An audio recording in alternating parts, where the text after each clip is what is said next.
What's up? I'm Tim Johnson Jr. from Saturdays, and you're watching Disney Channel. Watch this. Don't worry, Duchess loves us, okay? I'm pretty sure she's just saving the best for last. And mentoring my girls, the Weeby girls.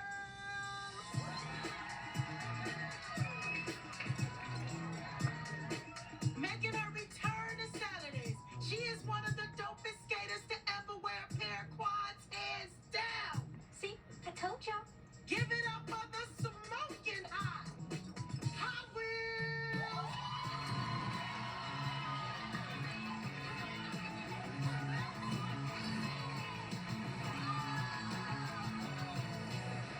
Coldstone? It's Janet. Miss Hot Wheels if you're classy.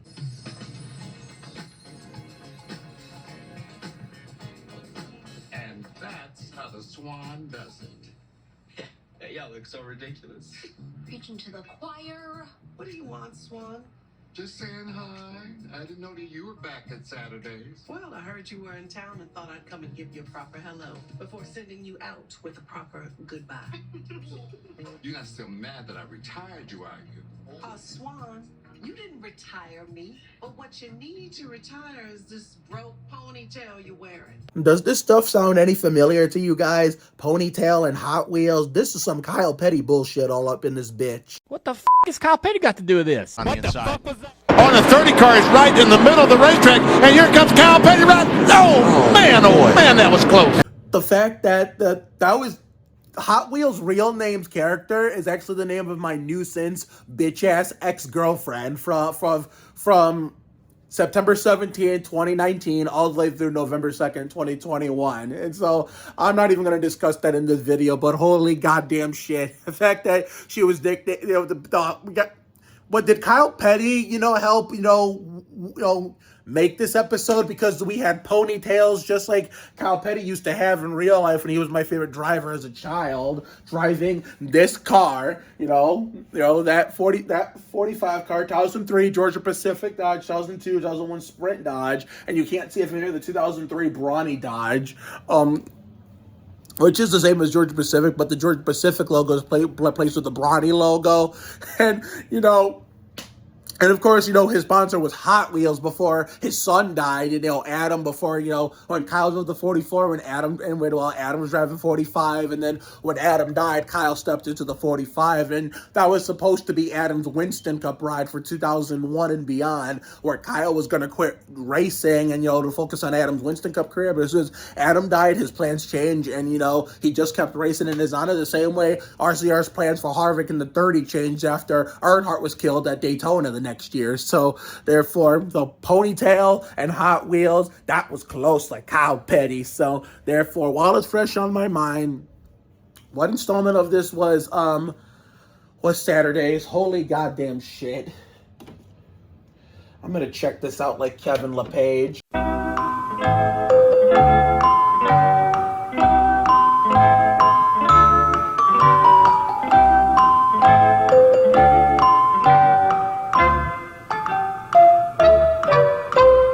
It was the Terry Labonte installment. The Terry Labonte installment of Saturdays. I'm fighting another minor cold. Not, a little bit more severe, a little bit more impact. I wouldn't say severe, but a little more impactful than the one I had like 4 weeks ago. But I did the life hack and took the medicine before it got worse, so it shouldn't be that bad. It's not enough to keep me out of action. I'm still gonna go to work on Monday, and have some fun outside in the neighborhood afterwards. But my grandfather forgot to wake me. I know it was Good Friday and ViaQuest had work still, but I wanted to go, but nobody woke me. But it's not a big deal. Plus, it was cold outside, and I bet you half the workshop was missing, so I didn't really miss anything. But yeah, the Terry Labonte installment of Saturday is all fresh on my mind. So Hot Wheels, Kyle Petty versus, what the fuck was this guy's name?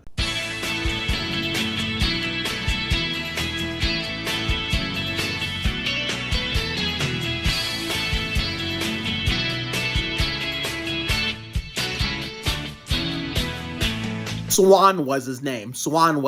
So you had Kyle Petty Hot Wheels versus Kyle Petty Ponytail, aka Coldstone versus Swan. And then on the bad guys team, you had the leader Ivan, which playing second fiddle behind him was Iris, who's nicknamed after that song by the Goo Goo Dolls, which is that song is nicknamed after that guy. And of course, Fred or Freddie, and then they were lucky to have Swan as their mentor because that's exactly who Ari, Simone, and Paris wanted. And then it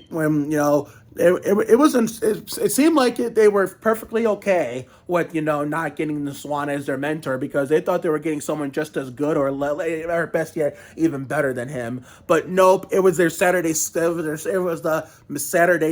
school detention teacher, as in the principal, who shares the name of my ex-girlfriend, she that shall not be named. And I'm not talking about Razel, because at least Razel was good. I'm not talking about Margaret Firestone before that. I'm talking about in between Margaret and Helena, the fucking devil who can go jump off a bridge and get hit by a bus, as far as I'm concerned. So therefore, I'm probably going to hell for saying that, but I don't give a fuck. So therefore, you can tell they were not happy about having her as a mentor after what they went through in the beginning part with the Saturday school detention, texting in class and all this other shit. And so of course the bad guys, Ivan, Iris, and Fred, were taunting them and all this shit, and they were bragging and talking shit all in their faces about how they had a better mentor, but it would backfire on them in the end, which we're going to get to momentarily. We'll get to that a little bit. So and for the girls, after they were being tortured on the ring, but it looked like Hot Wheels or Coldstone is right. We'll say Hot Wheels or Coldstone. I know that this is just a character, but also the name of a girlfriend, ex-girlfriend that was a fucking nuisance ass bitch. So I refuse to say that shit unless it's off camera talking about this character. So I apologize in advance for that if it brings back bad memories for me. But so after, she let him have a break for what normally is supposed to be 5 minutes, but she was being extra nice, giving him 7 minutes of break. So they decided to come up with a plan to try to get rid of her as her mentor. And it looked like they were going to have the plan was going to work, right? But no, while she was walking back to get them to continue their session, she heard him talking shit about her and scheming. And then she kind of realized, maybe you're right. I'm not appreciated. So all you have to do is not to be your mentor anymore. But then when they went to the high school, well, at first it was like better without her, torturing them. But then they realized what they did wrong. So they went to the school to apologize to her. And then Coldstone / Hot Wheels admitted that, that she's been trying to soften up and, she's going to try to be a lot nicer.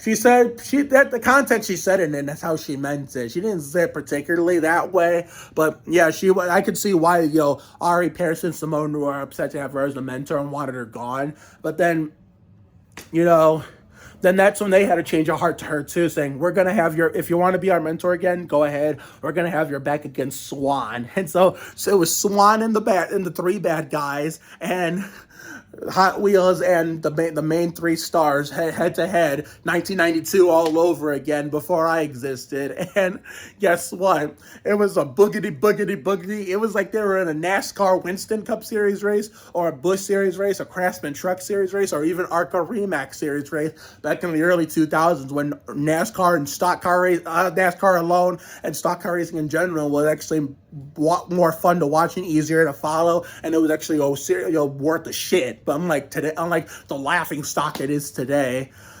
But yeah, so I don't know who this third motherfucker was when they got to Hot Wheels and Coldstone and Swan. This motherfucker who slowed down like Mike Wallace, but we already knew he was out of it. But then of course how Swan sent Coldstone into retirement in 1992. Well, he tried to replicate that. Well, history doesn't always repeat itself. Things evolve and change to keep up with the current times. As a NASCAR fan, I have room to talk, considering I'm just stuck in the past. How NASCAR was more fun. Well, some of my friends on NASCAR social media continue to enjoy the product, but even if they're enjoying the product, they're still getting fed up with how NASCAR is today. But still, so when he went to pull the wig off, he thought he was going to make her retire again. But what he didn't know was that she stepped up her hair game to make sure that history did not repeat itself. Let me see here. Till my abuelo died that same year. So let me think here. 1992. So let me see here. 30. I'm trying to do the math here. Okay. So if my sister turned Ricky Craven 32, 31. Yeah, 30. Yeah. So 31 years ago. So 30. So if my abuelo died in real life the same year in this universe, events before the show, this little event where Swan sent Coldstone retirement. So Coldstone stepped up her hair game to make sure history doesn't repeat itself 31 years later. So she made sure her hair she had real hair inside of it. Her real hair all set like Jimmy Johnson inside of it. And she won with ease, whipped her hair. The Swan, the motherfucker, went crashing into the wall, turn 3 wall. And of course, we gave him the Mike Skinner treatment of, yeah, goddamn it, we beat that little son of a bitch. And that was it for the main plot. And that's like always, the good guys always fucking win. Now for the subplot. So Cal wanted, to, have a dream with his wife, Deb. And I understand, I'm pretty sure Deb understood. But, he didn't consult Deb about, the truck and how much of a hunk of junk that was. He didn't want to believe it. But at the same time, like she said, she didn't see it from his view. She didn't see it from his view by actually considering the idea and trying to make him get rid of it. And then when he had Madison, Derek, and London, Dennis and Derek get hired by London to help update the truck. I mean, the graffiti stick figure the graffiti stick figure logo shit didn't work. I mean, the DJ speakers didn't fucking work, and the engine upgrade didn't work, and so they burned the truck alive and almost blew up the house like Montoya on the jet dryer. I don't even think they even maybe ever used a fire extinguisher, considering Cal was living in the truck for a week, but he felt good to be in the house, and he was giving up, saying Deb was right, but then Deb realized what she did wrong. He also had a change of heart. So she decided to go to a more advanced, vehicle repair service and get it updated, get painted up nice on the outside. Got cleaned up on the inside. The mechanical stuff got updated and looked very, very nice, and both of them were happy, and it just made a dream come true. So therefore, that was the Terry Labonte installment of Saturdays. So we're about to catch the Mark Martin one. And I'm going to run down the TV schedule before we get into it. And I have to go see my mom upstairs after I'm done recording this part. So here's the TV schedule for the foreseeable future, while we also get ready to start to enjoy warm weather again, and as we open Sandy Ridge back up. So tomorrow we'll do the Bill Elliott installment of A Million Little Things, and my Ricky Martin song choice tomorrow will be She Bangs. I don't know if I'm going to do it in English or in Spanish or in Spanglish. I'll most likely do it in Spanish or Spanglish, but I have all night and most of tomorrow to think about it. And then Sunday, we're doing the Bobby Labonte installment of the Goldbergs, because I'm getting to a point where I just do not want to watch That Girl Lele and Bunked on the DVR anymore. So I have to catch up. So that's what the official Nickelodeon website and the Disney Now website is there for. So we're going to have the Jerry Naidu, Joe Nemechek installment of Bunked. I believe we're going to do that on Monday. And then Tuesday, we'll do That Girl Lele. So, after we're done enjoying the weather, we're going to do it on the Disney Now site, and then, of course, the Nickelodeon website. And then we got to figure out when we're going to do Not Dead Yet again, because after we're done with these Goldbergs and A Million Little Things episodes, we have, let's count, 3 episodes left of the Goldbergs, and 4 more episodes left of A Million Little Things until the very end. So, we'll go outside as long as it's warm for the next 3-4 Wednesdays, but we have to park the bus really, really earlier than usual. This is only temporary, so that way, you know, we can properly finish these 2 shows, like, and give them our proper farewell to them as one of their biggest super fans on social media, with a lot of fire commentary like they deserve, before we continue with our next batch of shows, that are starting to finally find this stride for the first time, or starting a new season, or, that are finishing up the season before they go into break and all the other shit. So I got to figure it out. I mean, Bunked will return on Monday, and then we're not dead yet. We're probably going to do that shit on Hulu from now on, because I can't do Goldberg's Not Dead Yet and A Million Little Things piled on top of each other. Actually, since I don't know when Not Dead Yet season 1 finale is, so when the Goldbergs and A Million Little Things finally say goodbye, now we can actually enjoy Not Dead Yet in peace. So for until then, we're just gonna watch it on Hulu. We're just gonna watch all of that on Hulu, and then once Goldbergs and A Million Little Things finally say their goodbye, then we'll go back. We'll start watching the rest of Not Dead Yet season 1 in real time on the cable box. But let's go see what my mom wants, and I'll meet you all a little later for when we go over the Mark Martin installment of this shindig. What's up? I'm Daria Johnson Saturdays, and you're watching Disney Channel. I totally did that.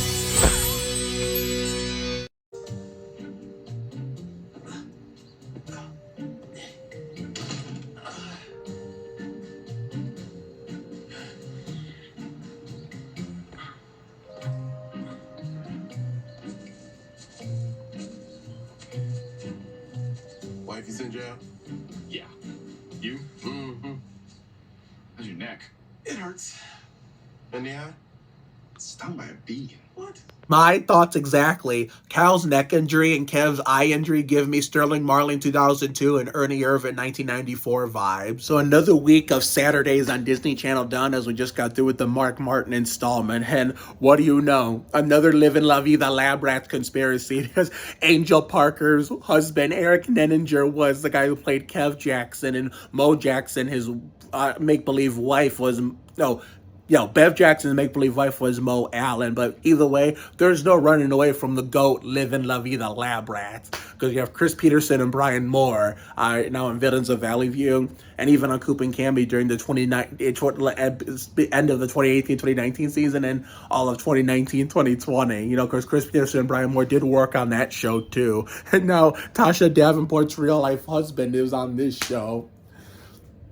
Like, there is no run, as that's something I've learned, and not even in the past, in years past. And it comes to past, I'm not talking about 20 years ago or 15 years ago, even recently ever since I've lived here.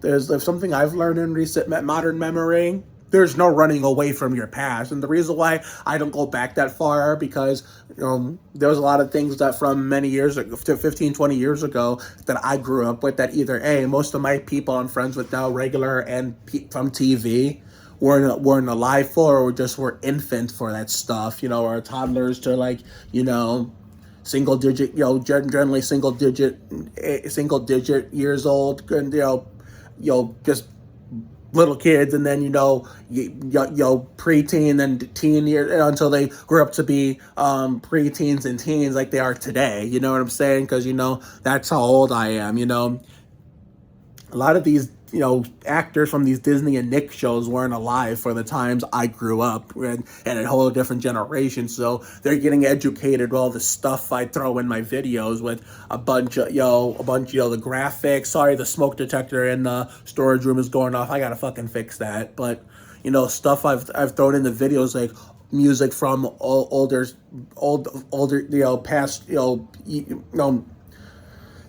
music from a show from many years ago, or older NASCAR races from back when NASCAR was more fun, and back when people from 20 years ago, like the Earnhardts, Dale Senior and Junior, Senior, Junior, the Burton brothers, Jeff and Ward, the Labonte brothers, Bobby and Terry, Mark Martin, Tony Stewart, Ricky Rudd, Jimmy Johnson, and Dale Senior was killed, Kevin Harvick at RCR. Let me see. Did I say Ricky Rudd? If I said Ricky Rudd, let me see here. Jeremy Mayfield, Rusty Wallace, Mark Martin. If I said Mark Martin, I probably apologize. Michael Waltrip, and even Daryl in his later years. Fucking those guys raced. Most of my friends from both my real life and from TV weren't even alive yet. So there's a lot of history that educating my younger peers. There's a lot of history in these videos that are educating a lot of my younger peers on. But anyway, let's go over this episode. So therefore, Mark Martin, which means episode 6, Terry Labonte installment means episode 5, meaning tomorrow when we go over a million little things, it's going over the Bill Elliott installment, which is episode 9, and then Sunday when we go over the Goldbergs, I think it's the Bobby Labonte installment, which means episode 18, because NASCAR was different back then compared to now, because most of those guys, all of those guys don't even race no more, no longer are living. But anyway, Bev and we'll do something a little different to change it up. And ignore the smoke detector going off in the storage room. We got to change the battery in that shit. So Bev and Kev Jackson. So they seemed really chill. They seemed really chill at first. I mean, they were all chill to begin with, but they were just, like what Cal said, they got off on the wrong foot, which we're going to get to organically. So when Cal and Deb went to their house to give them some treats to welcome them to the neighborhood and introduce themselves and say hi, it seemed like everything was cool. But then, Cal's son, London, and then of course his best friend Derek went to the Jackson's backyard to have movie time in the hammock, and we'll circle back to this in a couple seconds here. So between that, they were cleaning out their they're doing cleaning their company trucks, with those giganda hoses. One of my real life neighbors here in Sandy Ridge has one of those. I don't know what they're called, and they look like they were just bonding and having a good time doing it for themselves. But then that's when they started getting off on the wrong foot. So then they all of a sudden started turning it into a competition who was better, and they looked like Kev had the upper hand, saying, when London or Derek said he was the man, and Cal got jealous and said, hey, there's only one man here in this son of a bitch. His name is Cal fucking Johnson. I mean, he didn't say it like that, but that's how he meant it. And so, Cal and Kev got into a big war of who was the better neighbor and who could do shit better. It was anything you can do, I can do better without that song playing. And then they both ended up getting hurt in the process, which is why, in that previous cutscene you saw, I was making a reference to Sterling Marlin's 2002 season-ending neck injury at Kansas, which ended his competitive and winning ways, where he was never the same driver after leading the point standings for 26 races and 25 weeks, I think, 25, 26 race, somewhere around there. It was one of them, but then he relinquished it after the beginning of the end was Richmond, the 2002 Chevrolet Monte Carlo 400, where he got the start on what was the beginning of the end of his career. Chest, shoulder, and neck injury, and nothing was broken, but it was hurtful enough to the point where he started to fall off a cliff. And it looked like Kansas was going to be his rebound to get back in the thick of trying to win his first Winston Cup championship, and probably would have been Ganassi's only Winston Cup, because when I was 8 years old that year, living in Mexico and then coming back to Michigan, back to America to live in Michigan, the Lenore house again, while Sterling was in the point lead, I thought for sure that 8-year-old me thought he had it locked up. I thought he had the championship won, that no one was going to catch him. And then that's what I learned as a NASCAR fan as a whole. It never over till it's over. Wrecking out Richmond and hurting himself with the chest, neck, and shoulder, and then finishing it off at Kansas when he was having a perfect day to rebound from the troubles, the crash at Richmond, and then the struggles at, I think it was New Hampshire, and then Dover, I think it was, where neither one, he was a factor, because Dover, he got lapped by rookie Jimmy Johnson, and, his closest competitor behind Mark Martin, and that's what ended his season, how Jamie McMurray got his big break. The last time a substitute driver won a Winston Cup race was 2002, 2 weeks after the Marlin crash. So what if Sterling doesn't have that crash at Richmond or Kansas, and what if he's the one, and on top of that, he's the one that wins that Charlotte UAW and Quality 500 race? Well, if I ever get NASCAR Racing 2002 season again, and a computer that actually plays games again, all this junk will be removed. All this junk will be removed to make room for a new desk, a new computer that's going to play games. We don't even have to do the internet on it, because like we did on Lenore, and then we brought it into Sandhurst. We'll just play games on it, record. We'll put it on a disc or something, a blank disc. You know, I have to figure out how to record computer games off the computer, just the game itself, and not basic generic camera on the tripod recording the screen. I have to figure out how to do it the fancy way, and then bring it to my computer over there that has internet so I can edit and upload it. So therefore, what I mean by that is I'm gonna do I'm doing on my YouTube channel soon. I'm doing history changing sports fanfics for NASCAR racing and San Antonio Spurs basketball.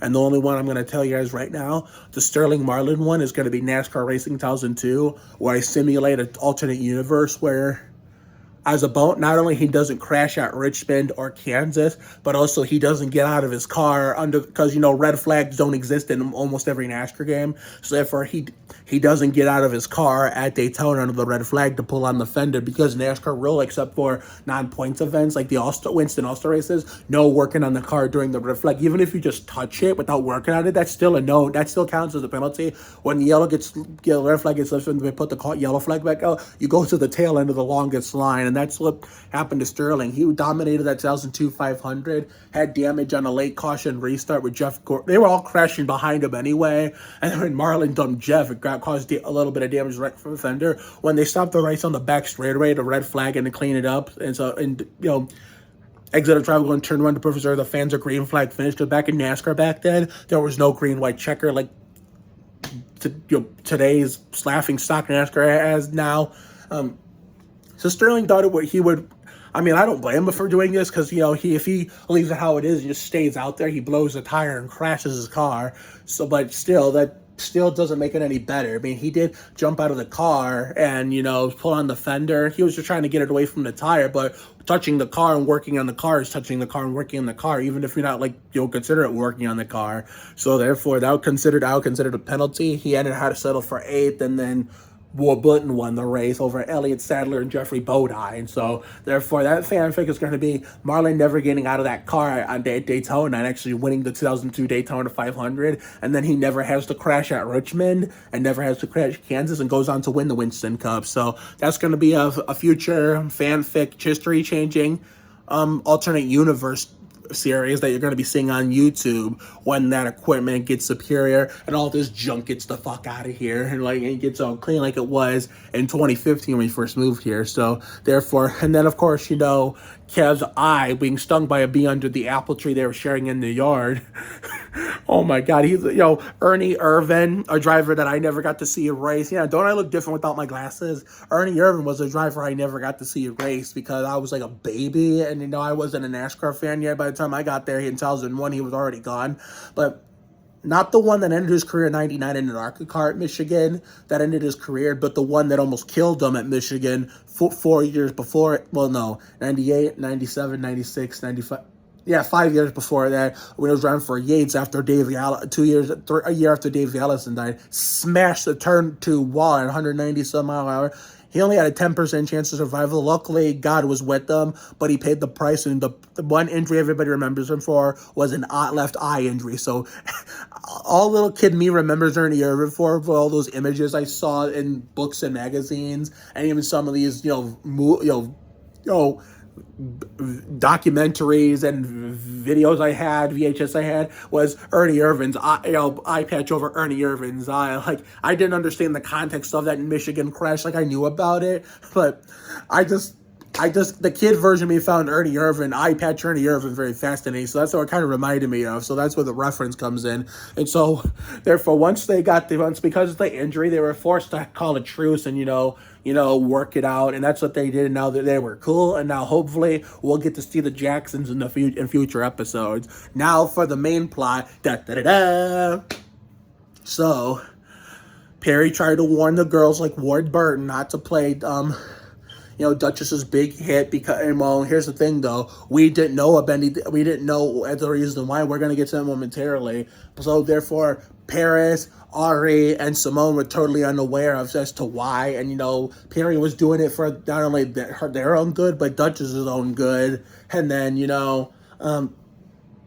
different when they do the surprise party, which was good, but here's the thing, though. What Paris didn't know was inviting Princess was a bad idea because they had beef because of the fact that Duchess and her were in a big rap group. They were blowing up like Montoya on the jet dryer back 25 years ago, which was 1998 when Ricky Martin released Cup of Life, Crash Bandicoot 3 came out, Jeff Gordon won his third Winston Cup title, and Dale Sr. won the Daytona 500, and Tim Duncan won Rookie of the Year in the NBA. And I was like 3 going on 4. So during that third year with 1998, they went on tour. And so Princess was all set like Jimmy Johnson to throw it down like Johnny Benson. But when Duchess was a no-show, because of the fact that, her dad asked her to run Saturdays, and who could say no to your mom or dad? It's either you continue your own career or help your family, and of course you're going to have to pick your family. And so I don't understand. I mean, we'll get to the coming together momentarily, but I don't understand how in the beginning Princess didn't understand as to why that Duchess did not do it to like hurt her feelings. She did it to look not to hurt her feelings out of spite. She did it because it was the right thing to do. Because even if she would have chose Princess over her dad, then her dad would have been the upset one. So you can't upset your family. So, man, if I was in Princess's position in that scenario and someone chose their family over me in a situation like that, I wouldn't have a problem. No, I wouldn't. Because I would understand. I would actually understand. And so they were having beef. And then here we go. And of course, Paris's mom used to backup dance for her, so she knows it all, knows all the whole story, and so when, Paris and Ari and Simone tried to go into her office to apologize, they thought she was in there sad, but no, she was not phased at all, was having a waffle picnic in there with Perry, and so therefore they decided to declare,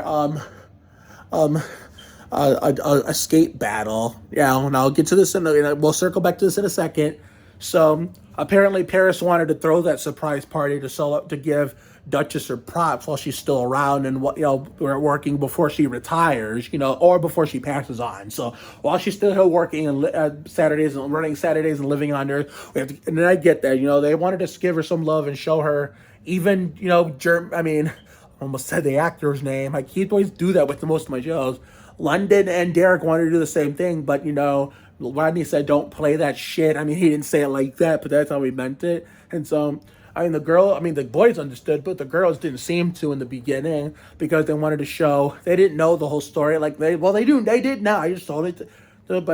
Before they knew, whether or not they knew in the beginning, they just wanted to show their boss some love and her success. But then when they found out the whole story, then they figured as to why that was a bad idea. So when they did a skate rap off, I thought I was going to have to pull out another Mike Skinner, like I did with Swan and Hot Wheels in the previous episode. But nope. Apparently, a fierce competition turned into some positive vibes. They've kindled their friendship. And guess what? It was 1998 all over again, to the point where even Paris's mom, Deb, came in was the cherry on top and was backup dancing again like they never split up. Now, I hope we see more of this stuff down the line between Duchess, Princess, and Deb. I hope they do more of this shit in the rest of the season or season 2 and beyond, if we even get that far, which I hope to God we do. Now, as I could get over this second minor cold with a little bit more impact, I'm gonna be okay as long as I can continue to take the Robitussin properly and not overdose myself. I should be still good enough to go to work on Monday. We can this TV schedule is set to finish. April 20th. It depends on the weather. If it's cold again on that day, then I guess we'll watch Aaron and Aaron in real time. However, if the weather's nice, then we're gonna have to either record that shit when it premieres, or we'll have to watch it on Nickelodeon episode. We'll figure it out one way or another. I already gave you guys the schedule. We got no birthday tributes coming anytime soon for these people from my favorite shows. But the next one I'm going to be making, which is going to be on the 21st, it's going to be a Viacrest basketball banger, which we're going to do. It's going to be another TV broadcast style YouTube video, but that is going to be combined as a with being a birthday tribute for Rob Riggle. So I'll try to find some of good Victoria's Dickers clips to include in that to just prove that's how I know him, because is outside of Holy Moly and, Global Investigator, but those shows, Global Investigator was a one-time thing, and Holy Moly bores me now. So, therefore, the only thing I can associate Rob Riggle with is Victorious, the vice principal, because that's how I heard of him. So, hopefully, Viacom, the copyright back to the Viacom don't be all over my ass, because as long as I don't show too much of it during commercial breaks and everything. But there's going to be more episodes of Spring is in the Air coming your way. And hopefully, we'll be getting ready for Garra Acción y Sudor's return. And we're going to be ready for the return of Real Life NBA Jam, the debut of Real Life Need for Speed on bikes. Oh, yeah, and one more thing before I close this all out. When I did that Tim Duncan Canada Recreate promo, I made a mistake and said returns in this summer for Season 2 of Fun in the Sun, when it should have been Season 3 of Fun in the Sun. So my mistake on that. If you want to see what I mean, go check it out like Kevin LePage. Link is in the description. So my schedule for the rest of tomorrow going through Tuesday with all the shows, and then Wednesday we're back to the Goldbergs and a million little things in real time. After we have some outdoor time Thursday night, Thursday night after we come home, we're gonna talk to Kensington. We have a video call on Facebook coming with Kensington Tallman's Aunt Amanda, and then maybe we'll watch, to commemorate that, we'll watch That Girl Lele. If we don't want to watch it that day, then maybe you can always watch it that following Saturday. On the Nickelodeon website. I'll figure this shit out one way or another, but because it's starting to warm up and I want to finish the television season and catch as many shows as possible, but at the same time, I don't want to miss nice weather, and plus, I do not want to get even more sicker to the point where it goes to the full effect, and I'm just feeling very uncomfortable in a time where I can actually go outside and enjoy some fresh air. I don't want any of that, so therefore, I have to balance between going outside, watching my shows, and finishing the television season and keeping myself healthy. So time to get the fuck out of here, finish those Cokes, and have a nice steak dinner since I haven't eaten din din yet. Have a good night tonight and a better day tomorrow. Life will give you a lot of lows, but when you hit a high, enjoy it. It ain't for the weak. Goddamn, pace yourself, bring your ass, be you. You have to try harder to do less. You can't deport a dream. Sometimes the worst things in life lead to the best things. Always bet on the side of love. You gotta check yourself before you wreck yourself. Sometimes you just gotta be present. You never fail until you stop trying. It never pays to worry too much about things. It's never too late to turn the day around. Another day on time, another day to shine. Sometimes you just gotta flock yourself, trust your instincts, stand up for yourself, and not back down to anyone. All for one, one for all. She love, act different. You gotta bounce. Just when you think things will never be okay again, here comes a miracle that proves you way wrong. A connection can happen when you least expect it. Honesty is the best policy. Sometimes you just gotta dive in, follow your dreams, show up for the rest of your life. When you're all cheering together, every day is a win. There is no tomorrow. Everyone is different in everyone is strong in many different ways. Take care, everyone. Good night. And I'm starting to get better with these outros. So hopefully throughout the rest of the weekend of content going into all of next week, we can have this perfected. And it's probably going to extend once we get to Aaron, if we get a little quote from there. But there's so much content that's going to be, you're going to be treated to almost each and every day, now that the weather's warming up here in Northeast Ohio, which is allowing my schedule to finally open up. So I hope you guys look forward to that. And yeah, I'm really happy with where this channel is going. But anyway, time to get the fuck out of here so we can have some downtime before we go to bed whenever the fuck we feel like it. So see you later, everyone.